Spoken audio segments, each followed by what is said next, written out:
to another episode of Smarketing. I'm Janet Fenner, President of Defined Marketing, and I'm here with my lovely co-host, Yaron Zussman. Yaron? Hi, everybody. Back in the US. Sort of good to be here. Great. I know that you recently had a flight from Israel with a couple of kids. Is that right? Only 2 kids, but 1.5-year-old and a 5-year-old, and a 12-hour flight overnight. Wasn't the best of my life. I had better flights in my life. Sounds like a lot of fun. We're back here. Now I have them home jet lagged, so I don't know what's better. So you're getting up at what, like 3 in the morning, 3-ish? 4, 3. Every day is an hour, so hopefully by the end of the week I'll start waking up normally at 5:36. So yeah, we're getting there. We're getting there. Oh my gosh, great. So today's episode, we're going to talk just about that. We're going to talk about managing work, managing life, how to go ahead in this day and age, as far as with COVID, how to get them to both sync properly. Because I know that everybody's been off time-wise, everybody's been working around the clock, or everybody finds different hours. How to adjust, how to work through this, what to pay attention to, and really how to manage your time. So yeah, I'm going to start it off with that. Let's talk about time management. Sure. So I think in general, when we look at work-life balance post-COVID, right, when there's no, okay, I'm going to the office, no, you have to do specific work on specific effort to manage your time. And that's where I find it very hard. I'm not claiming to be an expert on this thing, especially having 2 young kids at home for the last 6.5 months already. It's been very, very challenging to block off time for work. It's been more manageable to say, okay, I have a meeting here, I have to do this Skype meeting. I have a meeting here, I have to do this WebEx meeting. But it's been very hard to say, okay, I have to do work time. And what I've found very beneficial is to actually block what I call focus time on my calendar for 2 hours. It's probably the maximum I can do right now these days, having the kids at home. But those focus time are my Bible, right? I say, okay, I have to work right now. This is where I do work. And I think it's been very important and very beneficial for me personally to get focus time. I look at my calendar 15 minutes before I get, okay, you have focus time. I switch off from what I do and I get into focus time. But I think in general, when we look at work, I'll be perfectly honest. Pre-COVID, I had really, really bad work-life balance. Right, it was work balance. Right, and in the middle of it, I had obviously a great family and very supportive. I think what COVID gave me in the last couple of months is really, and I think it's something that will stay, is really focusing on that balance. And I told somebody as a joke, but I think it's real, and I think a lot of people feel the same. Heck, I learned to know my kids, and they're pretty cute, right? And it's something it is. Yeah. You bring up a really good point. You have 7 of them, right? So you probably know that. I do. I have 7 children now. Of course not. They're stepchildren and my own kids, blended family. So, and it's, I call it's an incredibly chaotic wonderland, you know what I mean? But it's tough as far as trying to figure out how to work from home while you have 7 kids in the house. But I think you make a good point as far as the focus time. Focus time is super important to make sure that you allocate. One of the things that I find beneficial as far as managing my time is every single day, I write down my tasks every single day. And then I mark off what has been done, what needs to be done. And then the next day I'll open up a new sheet, carry some of the stuff over, and make sure that I have a checklist to keep me on point on the task that I have to do every single day in order to make sure. Old school, you still do it manually? You're so, there's actually. I do. I have to, I'm programs kind of visual. I know. I'm a visual person that I actually need to write it manually. So I love doing my notes, and every single day I go ahead and I write this is all my secret Bible now everybody's got access to. So it's basically writing it down, because I feel very accomplished when I'm able to go ahead and take my highlighter and just highlight it off and say, done, done, done, done, done. And it makes me know that I am actually moving into the next thing, and then the next day I'll carry over anything that I have to. But it's my checklist. And that focus time is really important because you know what, I mean, I'm getting ready to go ahead and we're doing a hybrid of schooling as far as my kids go to school 2 days a week, half days, they come home, eat lunch, and then they go back on online learning. So it's going to be pretty chaotic trying to get used to that schedule. We've got now where we have the kids located, everybody's got their own section in the house that they sit down and they, on their Google Chromebooks, do learning. So it's a little tough as far as getting that down, but I have to make sure that when they get back, my focus time is in, because I have to make sure that you have it. We have, you know, there's a lot of people that I know used to travel a lot. And the point that you made as far as like you've gotten to know your kids, I know that there's a lot of salespeople who travel so much every single year that now that they're home, they're really enjoying their time with their children. That, or they're getting ready to, you know what I mean? You know. I am. I just bought a scooter yesterday. I bought a scooter yesterday so I could scooter with my son. I've never, you know, so no, absolutely. There is, but I think there's things that putting that aside that are also very challenging, right? And we spoke about it a little bit before, but I think I heard this. I think it was a quote from Scott Galloway or something that said that everybody has their kids at home right now, right? So people are used to it, and it's not that bad that we're going to see a kid running behind you right now. Right. It's acceptable. I think everybody accepts that. Right. I think to be productive, I think he said a 16-year-old home is a nuisance. A 5 or 6-year-old at home can be detrimental to a career, right? Because it takes so much more time to manage them, and they need their attention and they're working. So I think that's where we're going to see a lot of that COVID influence into the future, where we start looking and saying, okay, how do we manage the time? How do we stay effective? How do we keep doing the work that we have to do? Right. Everybody accept the fact that you have kids in the house, but you still have to work.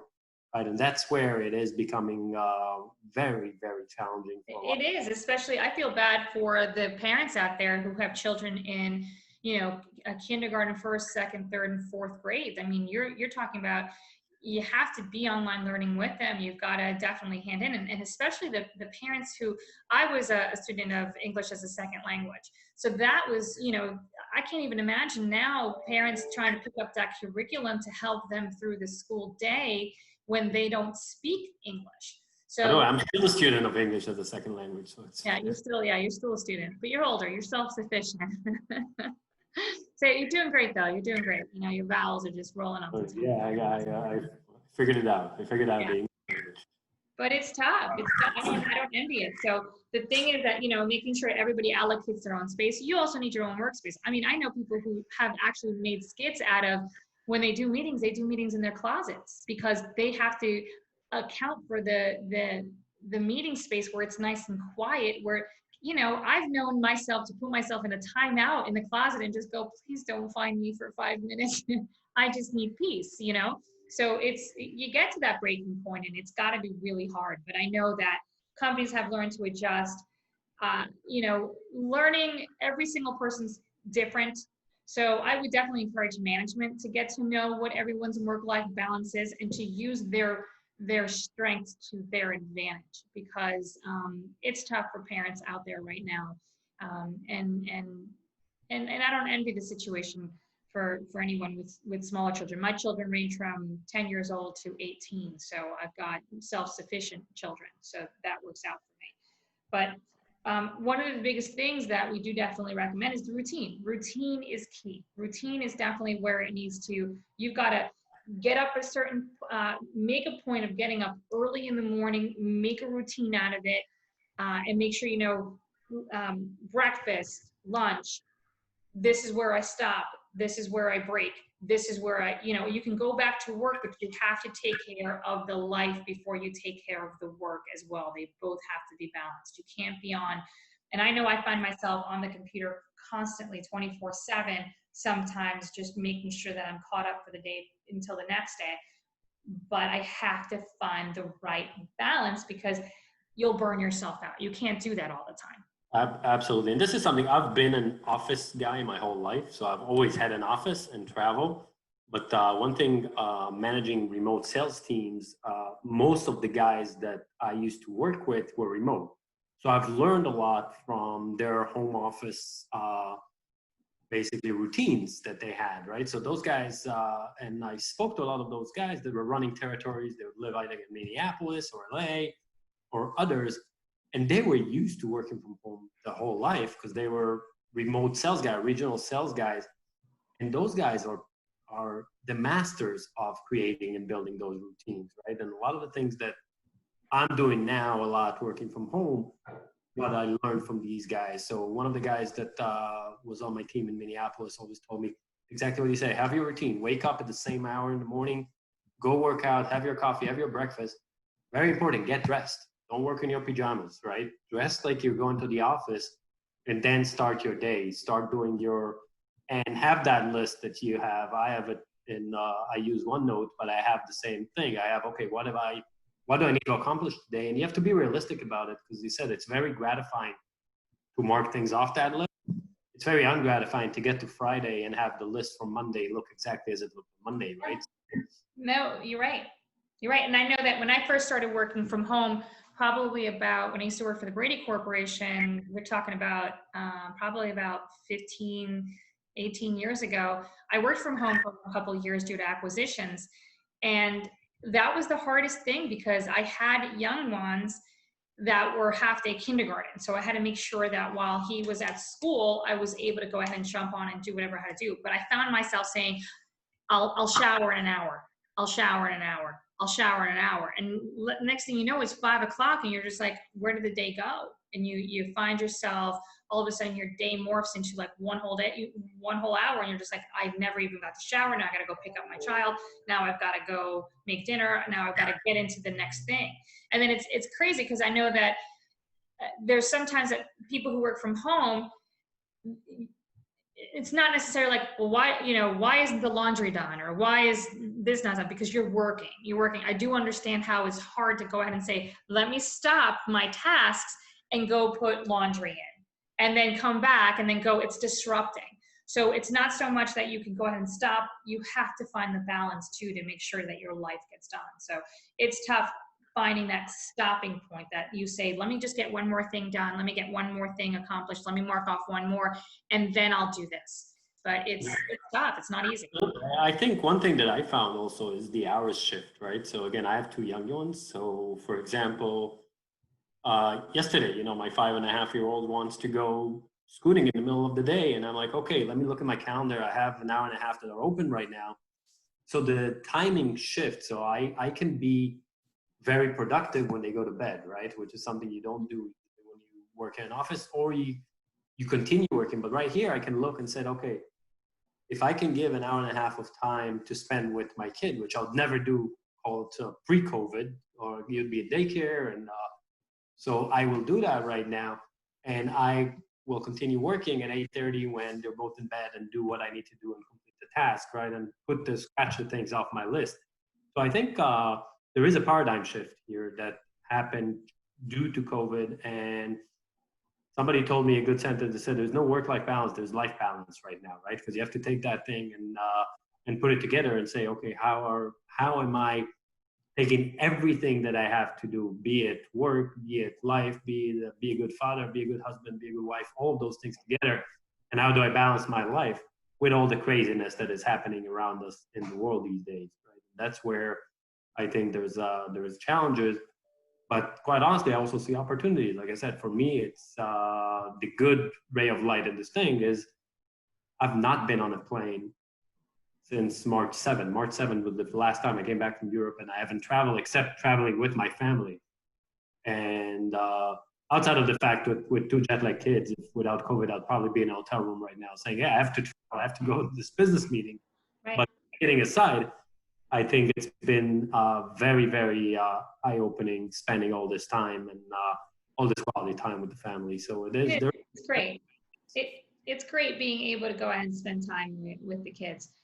Also what is beneficial is keep in mind for those of you, not that I'm going ahead and being a doctor or anything like, or giving advice, marital advice, I'm not the person to do it, but you're in this with somebody else as well. So being able to go ahead and manage that time with your spouse is very important to say, because I do know somebody who actually does this, who says, and I'm sure a lot of you do this, as far as saying, all right, I'm going to go ahead and schedule my meetings between this time and this time so you can go ahead and keep the kids focused while I do these meetings, and then I'll take them from this time to this time, and then this way you can do your conference calls, because you can't just ignore each other's quality of business either. You have to find that balance within the entire household to be able to say, this is my time, this is your time, and then this is going to be our time, kind of thing. So it's a little tough, for sure. Now let's take it to the other side right now. So what do you do?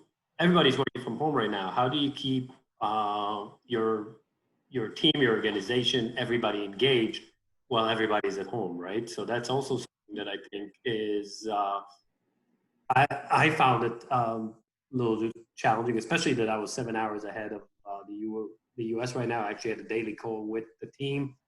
Just it could be 5 minutes sometimes just for syncing. But how do you keep that interaction that the office brings to people, and why people love coming to an office? How do you keep that interaction? How do you keep the camaraderie, the hey, we're all on the same team while everybody's working from home, right? So you're the marketing expert. Come on, give me some advice here. Well, you know what, and you're right about that. I mean, you know, basically, of course, your Zoom calls, your interaction as far as getting your team together at least once a week. But as far as like managing the sales team, I'm sure that your KPIs had to definitely change and shift, because you can't go out there and speak to your customer face to face. Is it now measured on phone calls? Is it measured on, what is it measured on? Sales are definitely going to be down for certain companies, if not all. How do you go ahead and measure the new KPIs? How do you readjust it to do the work-life kind of balance? What do you expect out of your sales team? Because that's got to change too. It can't just be like business as usual when you know, I mean, how do you drive sales? How do you get new sales? How do you measure sales? How do you measure your team? I mean, these are all questions that are coming up now. That how do you go ahead and engage your sales team to go ahead and shift properly and manage that shift into what we're doing right now?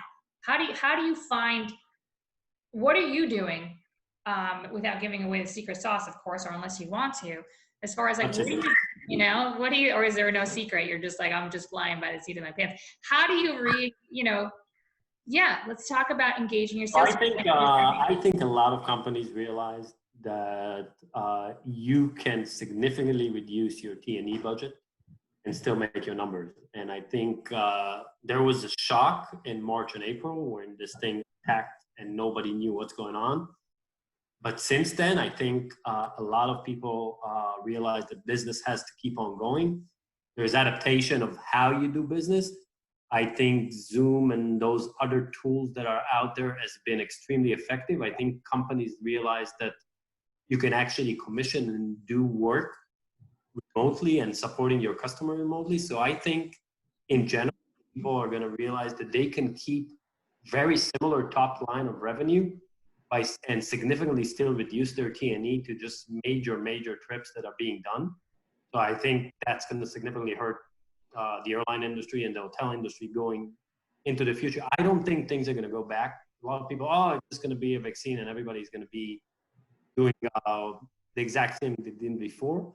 I don't think that's, at least the way I see it, it's not going to happen, because I realized that you can significantly reduce your expenses and still be super productive with things like what we're doing now, you know, talking on Zoom and talking on, and I think if you look at the statistics of a lot of companies, they realize you can actually close enterprise sales, close enterprise deals without being constantly in a hotel room and constantly on airplanes.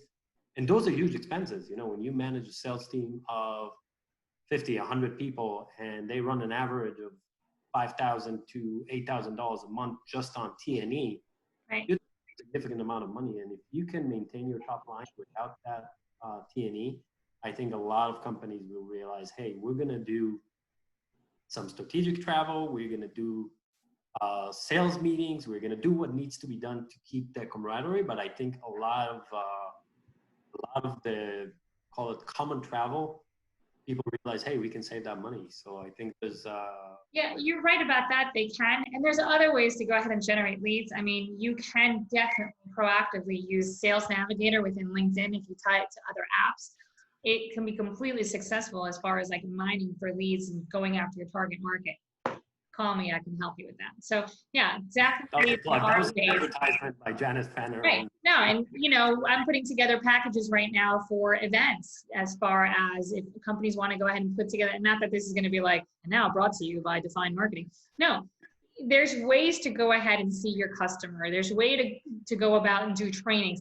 We're all living in a world where slowly it is opening. Slowly you are allowed to do certain things. And I'm trying to figure out how to take advantage of the things you are allowed to do by offering the right events tied to that. So, there's different things that we can do to still, generate leads and get out there to a certain degree. But you're right, there's now going to be a huge budget as to how do we realign that budget.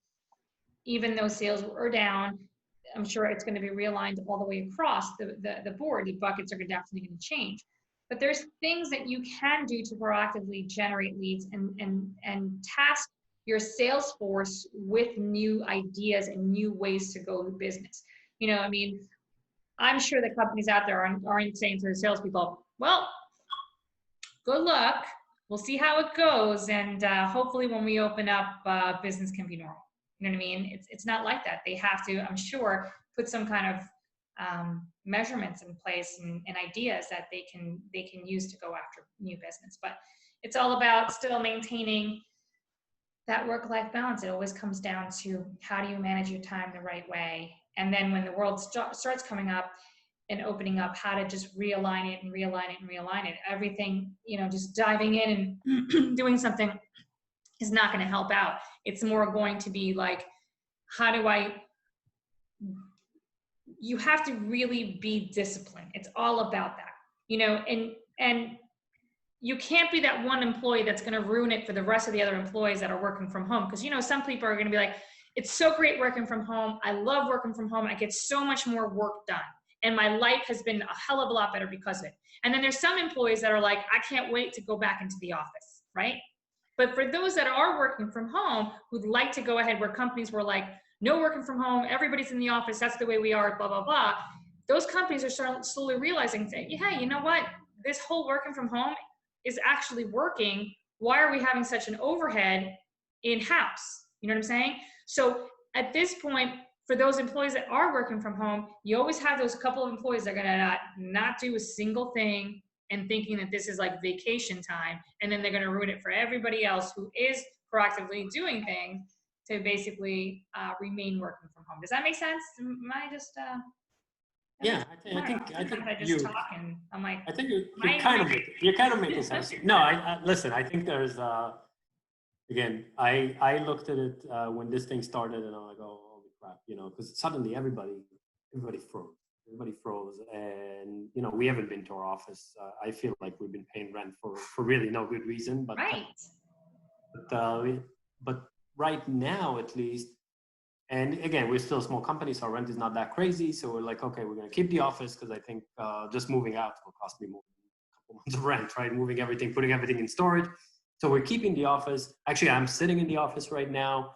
But it's been, when I look at COVID and when I look at work-life balance, again, it's been for me, it's been a wake-up call. I think there's some things that we'll take from this when this thing is over, that it's a real accelerant for a lot of things that would happen anyway. The digitalization of our life. I don't know if you looked at Zoom earnings that came out yesterday, right? They're 300% year over year. The stock, I'm stupid enough to sell it a couple months ago because I thought it's overblown. But that's a different story. That's why I'm not in the stock business. We wouldn't be here if we were, Yaron. We wouldn't be. They blew their earnings. They're like 300% growth year over year. And there's going to be other like teams and others that are coming into that market, and it's becoming more efficient. And I think as it evolves, there are going to be more things that you can do with those things, and more interaction that will make life. So yeah, there's no replacement to face-to-face interaction. There's still going to be the big pictures and stuff, but I do think there is going to be significant business that can be done over those tools. That conferencing is becoming, people realize through just a necessity that you can travel, that things can happen, right? If you look at all the virtual sales meetings that are happening right now in all the large companies, those are 100K, 150K events that are now going virtual, and people realize we can do them well. And they're also innovating in a way that it's no longer death by PowerPoint, because you can kill people, or you can literally kill people by PowerPoints on Zoom. Right. So now it's more interactive and more interesting. So I think there's acceleration of processes that are happening through this, and it's need as a necessity just creates all that innovation that is going to come in the way we enact our day-to-day business. But if we take it back to basic, I think the work-life balance is, again, make a schedule, make your list, do what you have to do every day, focus on your time, take breaks, know when to shut down and be with your family and when you're working. And I think it's manageable. I think I find it somehow manageable even with very young kids at home. I wouldn't say I'm as productive as putting them in daycare every day and picking them up at the end of the day. But I think I get by because I built a schedule and I built a calendar and I built something that is consistent, and I'm not just winging it and how the day goes. That's, I think, the most important. Yeah, it's important. It's important to communicate with your family too on what your needs are, and make sure if you do have small children too, just explain to them when daddy or mommy's working, here's the situation. You know what I mean? So just communicating with a 1.5-year-old recently, because not the 1.5-year-old. That's like, what good luck to you. You know what I mean? I try to do it every day, but yeah, I've got 7. Did I mention I have 7? So yeah, it's working. If I can make 7 work, 1.5, I'll take them every day. No, I'm kidding. It's super hard. Mine are self-sufficient. 1.5, that is, that's a lot. But yeah, so great. So manage your time. Like you said, find your workspace. Communication within the family is key.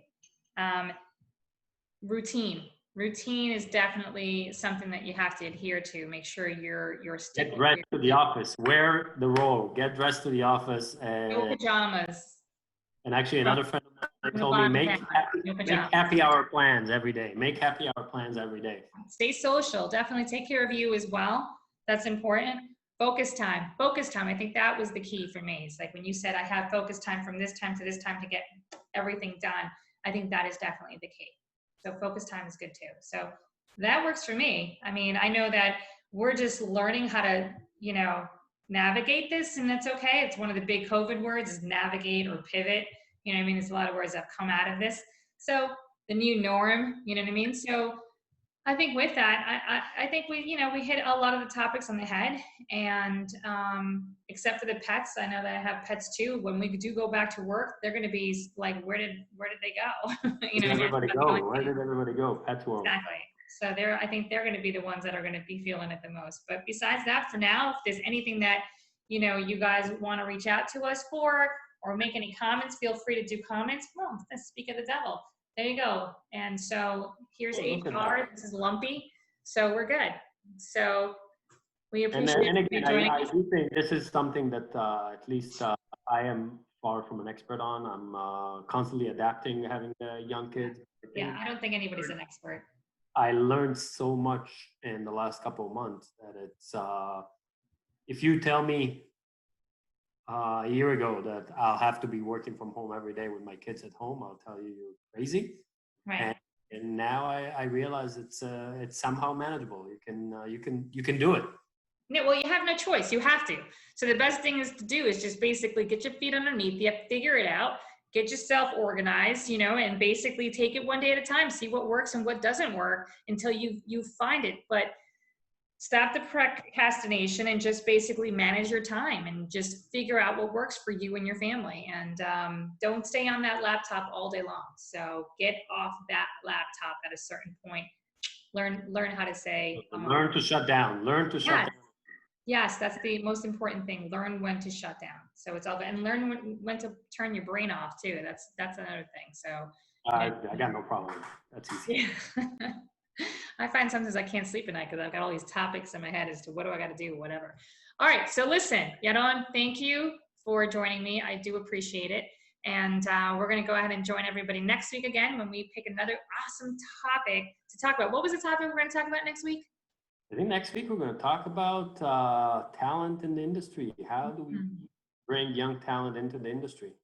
Yep. Talent in the industry, how to bring them in and how to retain them. So that we're going to go ahead and discuss next week. So you guys have a great week. Thank you so much for those 4 of you people. I think we're up to 4 watchers, which is great.